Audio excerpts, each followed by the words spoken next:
Welcome to my class students. We are doing English first flight और ये जो story है that is baker from Goa और हम इसका क्वेश्चन आंसर करेंगे। Now question 1, what are the elders in Goa nostalgic about? Nostalgic about माने अब जब पुरानी बातों को याद करते हैं नॉस्टैल्जिक हो जाते हैं। तो जो एल्डर्स है गोवा के वो किस चीज को लेकर नॉस्टैल्जिक होते हैं? Elders in Goa are nostalgic about good old Portuguese days। तो वो कैसे नॉस्टैल्जिक होते थे? वो जब पुराने पोर्टुगीज डेज के बारे में बातें करते थे तो नॉस्टैल्जिक हो जाते थे। द पोर्टुगीज के बारे में जब वो बातें करते थे तो वो खो जाते थे उसमें। And their famous loafs of bread, और जो पोर्टुगीज थे उनके जो ब्रेड होते थे उनके उसके बारे में वो बात करते थे तो गुम हो जाते थे उसमें।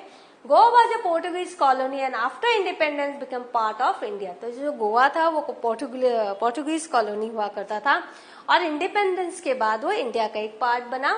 सो Goa had distinct effect of Portuguese and Anglo Indian culture. तो जब आप गोवा में आप जाओगे तो पोर्टुगीज और Anglo Indian culture. What are the elders in Goa nostalgic about? तो गोवा के जो एल्डर्स है वो किस चीज के बारे में बात करते हैं, क्या किस चीज को लेकर नॉस्टैल्जिक हो जाते हैं? तो यहाँ पे सोल्यूशन लिखा है, you can write down answer only. Elders in Goa nostalgic about good old Portuguese days. जो एल्डर्स है गोवा के वो पुराने पोर्टुगीज डेज के बारे में जब बातें करते थे तो नॉस्टैल्जिक हो जाते हैं। द पोर्टुगीज, पहले जो पोर्टुगीज यहाँ रहते थे उनके बारे में बात करके वो गुम हो जाते हैं उनमें। और they are famous loaves of bread, और उनकी जो लॉप्स ऑफ ब्रेड थे वो उनके बारे में भी वो ढेर सारी बातें करते हैं। Goa was a Portuguese colony. ये क्यों होता है? क्योंकि गोवा जो था वो पोर्टुगीज कॉलोनी था। And after independence become part of India, और जब भारत को स्वतंत्रता मिली तो वो भारत का हिस्सा बन गया। So Goa had distinct effect of Portuguese and Anglo Indian culture. तो गोवा में जब आप जाओगे तो आपको एंग्लो इंडियन और पोर्टुगीज कल्चर का इफेक्ट वहां मिलेगा। Christianity is one of the main religions in Goa. तो गोवा में आप जाओगे तो वहां आपको बहुत सारे चर्चेस मिलेंगे क्योंकि वहां क्रिश्चियनिटी जो है वो वहां का मेन रिलीजन है। Elders usually fondly remember old days because once people grow old they accumulate rich experiences of their past. तो ये बहुत ही स्वाभाविक है, बहुत ही नेचुरल है कि जब लोग उम्र दराज हो जाते हैं, जब वो ओल्ड हो जाते हैं तो वो अपने ग्लोरियस पास्ट के बारे में बहुत बातें करते हैं और उसको याद करते हैं। तो क्योंकि जो उनका पास्ट था वो रिच एक्सपीरियंसेस से भरा हुआ होता है, तो वो जब आपस में मिलते हैं तो वो पास्ट डेज की ही बातें करते हैं। It is a normal human psychology that past always looks better than present. तो ये एक नॉर्मल ह्यूमन साइकोलॉजी है कि आपको अपना अतीत बहुत अच्छा लगता है अपने वर्तमान से ज्यादा, जबकि सच ये है कि आपका जो वर्तमान है वही रजिस्टर होता है आपके अतीत के रूप में आपके लाइफ हिस्ट्री में। तो उनका प्रेजेंट अच्छा रहा होगा तो ही उनका पास्ट बहुत अच्छा है। तो इस तरह से जब हम अपने पास्ट को देखते तो हमें बहुत ही अच्छा लगता है। तो इस तरह से जो एल्डर्स थे वो क्या है, वो अपने rich experiences of their past को शेयर करते हैं। Now question 2, is bread making still popular in Goa? How do you know? क्या ये बहुत पॉपुलर अभी भी है? कैसे आप जानते हो? Answer, from the story it is clear that bread making is still popular in Goa. जब हमने स्टोरी पढ़ी तो उसमें क्या था कि अभी भी वो जो फर्नेसेस हैं वो उसकी जो फायर है वो बुझी नहीं है। इसका मतलब है कि ब्रेड मेकिंग अभी भी बहुत पॉपुलर है गोवा में। The author has described about the existence of time old furnaces and they are still burning fire. क्योंकि ऑथर ने क्या कहा है, ऑथर ने वो जो old furnaces, time old furnaces के बारे में बात की है और उनका जो फायर है स्टिल बर्निंग उसके बारे में कहा है। The Goa society is still having molders, bread mixers and bakers। तो जो गोवा सोसाइटी है उनके घरों में अभी भी मोल्डर्स है, ब्रेड मिक्सर्स हैं एंड बेकर्स भी अभी भी आते हैं। So question number 3, what is the baker called? तो baker is called a pedlar in Goa. Question 4, when did the baker come every day? Why did the children run to meet him?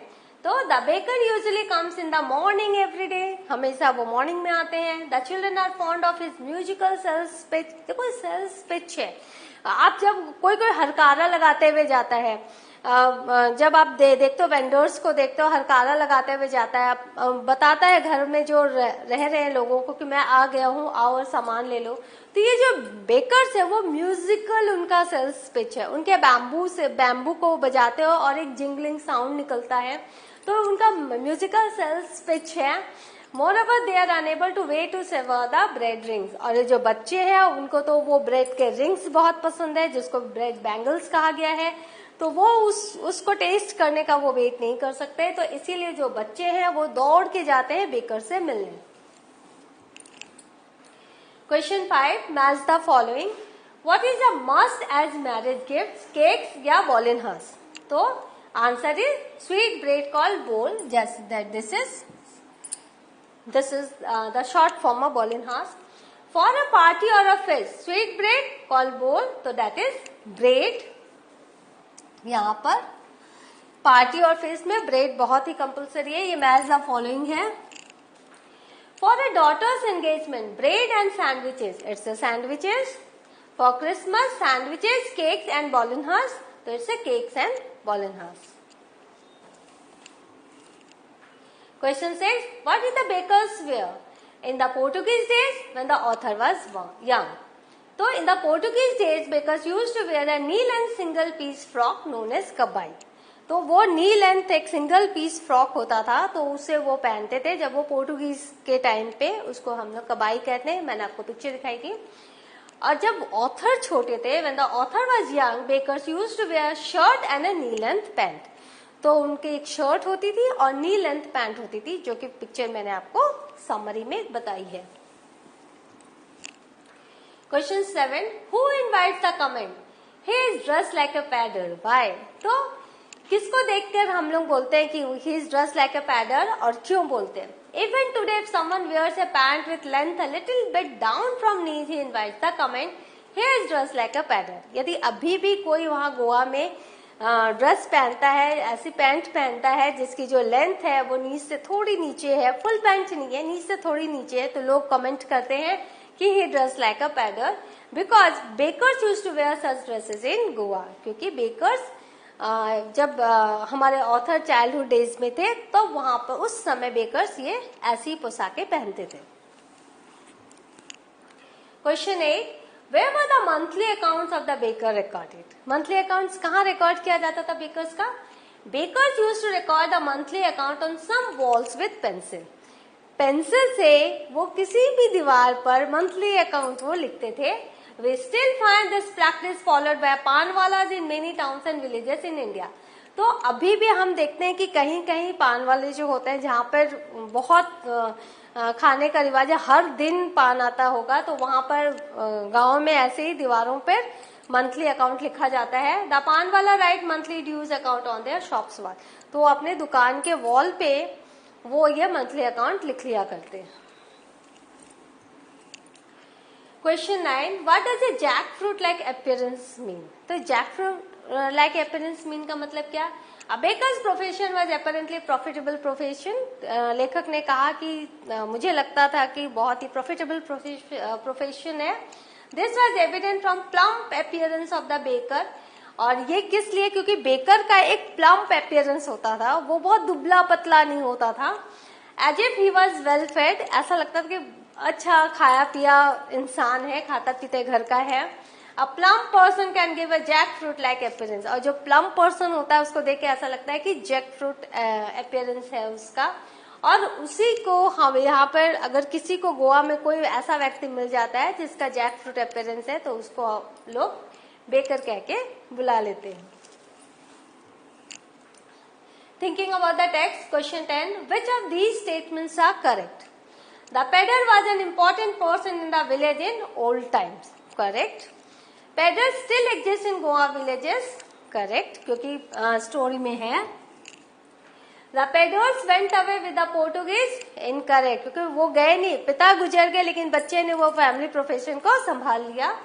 The pedlars continue to wear a single piece long frock। Incorrect, क्योंकि Portuguese के time में वो single piece long frock पहनते थे, लेकिन जब author अपने childhood days में थे तो वो नी लेंथ पैंट पहनते थे और शर्ट पहनते थे, तो ये इनकरेक्ट है। Bread and cakes were an integral part of Goa life in the old days. Correct, क्योंकि आपने देखा कि हर मौके पर ब्रेड एंड केक्स का इस्तेमाल होता है, बनाना जरूरी होता था। Traditional bread baking is still a very profitable business. हाँ, अभी भी जो ब्रेड बेकिंग प्रोफेशन है गोवा में बहुत ही प्रॉफिटेबल है, और ये करेक्ट है। Pedros and their families starve in the present times. Answer incorrect, क्योंकि वो starve नहीं कर रहे हैं, वो बहुत ही अच्छे से prosperous है, happy है.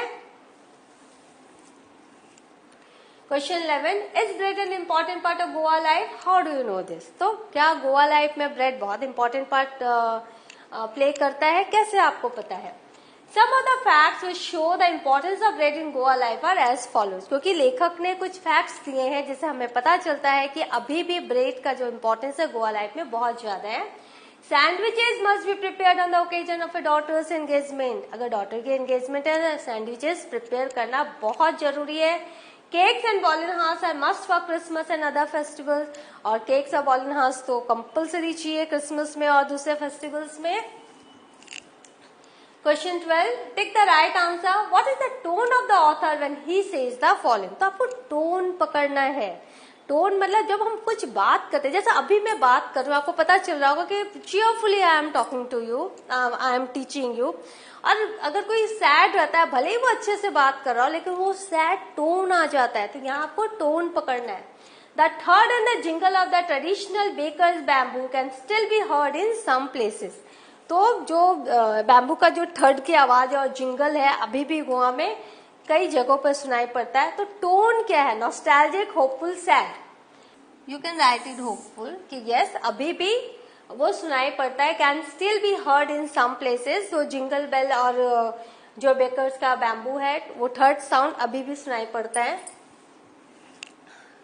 May be the father is not alive but the son still carries on the family profession.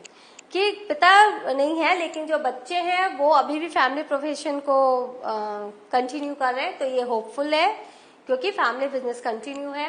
I still recall the typical fragrance of those loves. तो याद रखो जहाँ रिकॉल आता है मतलब आप पुरानी बातों को याद करें तो नॉस्टैल्जिक फीलिंग है, तो नॉस्टैल्जिक टोन है. The tiger never brushed his teeth. जो बच्चे थे जब इनकी आवाज आती थी जिंगल की, जब पैडल आते थे दरवाजे पर तो बच्चे बिना ब्रश किए नीचे उतर आते थे. और लेखक ने कहा है कि हम कहते थे लोगों को tiger never brushed his teeth. कभी किसी टाइगर ने अपने दांतों को ब्रश किया है? Hot T could wash and clean up everything so nicely after all. Bread के बाद में गरम गरम चाय पी लेंगे तो सब कुछ क्लीन हो जाएगा अच्छे से. तो ये फनी टोन है यहाँ पर. Cakes and ball and house are a must for Christmas as well as other festivals. Sad, hopeful and matter of fact. This is a matter of fact. The baker and his family never starved. They always looked happy and prosperous. तो ये जो है matter of fact है. Why is this sad? It's not sad. It's a matter of fact. जो वो हम कभी भी उन्होंने स्टार्विंग नहीं की और वो हमेशा हैप्पी एंड प्रॉस्परस दिखे. तो दिस इज योर आंसर्स.